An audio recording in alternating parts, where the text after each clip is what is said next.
मैं दो चीजें बताना भूल गई हूँ, इसलिए आई वुड लाइक आपके माध्यम से ये भी कम्युनिकेट करना चाहूंगी कि एक बात करूं कि एक ये मिस इन्फॉर्मेशन फैल रही है कि रेलवे जो है अपनी सेफ्टी पे ध्यान नहीं दे रहा है।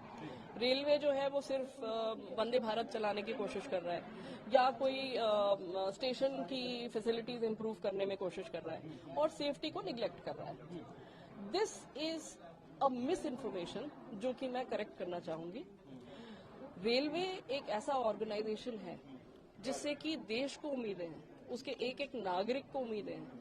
अगर हम वहां के स्टेशंस, आप सब जानते हैं कि स्टेशंस की सुविधाओं को अगर हम ठीक नहीं करेंगे तो हमें कितनी परेशानी है। इतने सालों से रेलवे में कोई सुविधा में इम्प्रूवमेंट नहीं हुआ है, हमें काम करना है। हमारी ट्रेन्स में कोई इम्प्रूवमेंट नहीं है सुविधाओं में, ना उनकी स्पीड में। वो हमने अपनी मेहनत से, अपनी इंडिजिनस टेक्नोलॉजी से हमने वंदे भारत जैसा प्रोडक्ट बनाया है, जिसके लिए we should be proud of that product instead of questioning it कि हमने क्यों बनाया।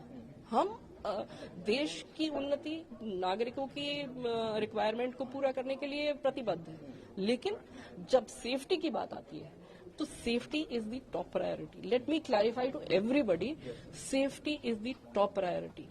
And it is not that the Indian Railways is equipped only to either manufacture Vande Bharat or to improve their stations or to take care of the safety. Let me assure you, it's a huge organization and we are capable of taking everything simultaneously.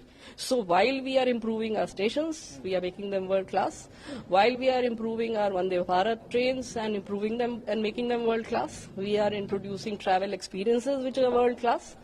We are also ensuring that the safety on Indian Railways is improving. And let me share a data with you. If you, the number of trains that we run every day on Indian Railways is roughly 18,000 trains per day. अगर आप coaching train, passenger train और goods train सब जोड़ लें, 18,000 से ज्यादा गाड़ी हम चलाते हैं हर दिन। उसमें कितनी गाड़ियां क्षतिग्रस्त होती हैं, वो है आंकड़ा जो आपको देखने की जरूरत है। वो आंकड़ा हम आपसे शेयर करेंगे। वो आपको एक्सीडेंट का डेटा ये देख के कैलकुलेट करना चाहिए कि रेलवे की एक्सीडेंट का रिकॉर्ड क्या है, कि पिछले 10 साल क्या 20 साल का आप रिकॉर्ड ले लीजिए, पिछले 20 साल से प्रोग्रेसिवली सेफ्टी कैसे इंप्रूव हुई है, पर ट्रेन किलोमीटर एक्सीडेंट्स कितने घटे हैं। आप सिर्फ ये डेटा ले लीजिए। ओके मैम, प्राइमा फेसी जो सिग्नल की बात हो रही है और जो सीआरएस की आप बात कर रही है उसको थोड़ा सा एक्सप्लेन कर दीजिए, क्या आप रेलवे फर्दर क्या इंक्वायरी करेंगे? देखिए, हमारे यहाँ highest court of inquiry is the commissioner of railway safety. They are doing the inquiry, the CRS is there, he is station there, he is doing the inquiry. That is the final court of inquiry for us, वो supreme court है हमारा, और उसमें inquiry चल रही है। Prima facie हम सबको पता है कि क्या हो सकता था, क्या हुआ है, प्रोबेबली क्या हुआ है, लेकिन ये एक प्रॉपर इंक्वायरी चल रही है जो कि एक लीगल प्रोसीजर है। एंड एक सब्जुडिस केस में we are not at a liberty to share the witnesses comments, the evidence, the anything that can influence the inquiry adversely. Like in any judicial case, nothing is to be shared which can adversely impact the inquiry's independent nature. That is why अगर आप जानेंगे कि जो commissioner of railway safety है वो ministry of railways के नीचे भी नहीं है, वो मिनिस्ट्री ऑफ एविएशन में है. He is not reporting to the railway ministry. That is why he is an independent person.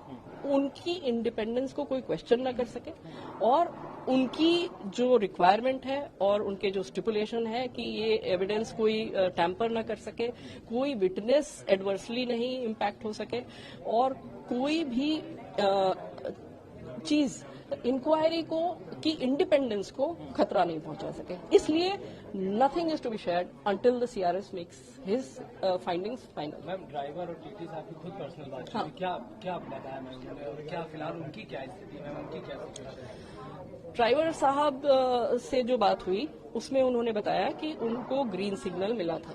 तो एक ये चीज जो बीच बीच में लोग कहते हैं कि सिग्नल लाल था उसके बावजूद वो चले गए, वो सो गए थे, ये वो. तो लेट मी क्लैरिफाई, हमारा स्टाफ जो है वो लिटरली अपनी जान को हथेली पे रख के सारे पैसेंजर्स की जान को साथ में लेके जाता है अपनी जिम्मेदारी के साथ। उसने लाल पे सिग्नल नहीं पास किया, ना उसने ओवर स्पीडिंग की। उन्होंने बताया, इससे पहले उनको बहुत चोट लगी है, पर उन्होंने साफ बताया कि सिग्नल ग्रीन था, और ये कि सिग्नल ग्रीन था, ये हमारा जो डेटा का रिकॉर्ड है, जो कि एकदम फाइनल रिकॉर्ड रहता है, एंड अगेन वो सील्ड रिकॉर्ड है, क्योंकि वो भी एक पार्ट है इंक्वायरी का। वो रिकॉर्ड भी ये दिखाता है कि सिग्नल ग्रीन था। तो पहली चीज, लाल पे सिग्नल पास नहीं किया। दूसरी चीज, किस स्पीड पे थे वो। हमारे हर एक लोगों में स्पीडोमीटर होता है, उस स्पीडोमीटर का चार्ट, उसकी हिस्ट्री कि वो कितने स्पीड पे, किस किलोमीटर पे, किस सेकंड पे चल रहा था, that comes out, that you can take out. That speedometer graph has been taken out and he was within his speeding limits. He is allowed, ये हाई स्पीड सेक्शन है, 130 kilometre permitted है यहाँ पे। इस train के लिए भी 130 kilometre per hour permitted है। He was at 128 kilometre per hour. Ma'am, कवच को लेकर बहुत सवाल खड़े हो रहे हैं, मैम कैसे देखती हैं मैम?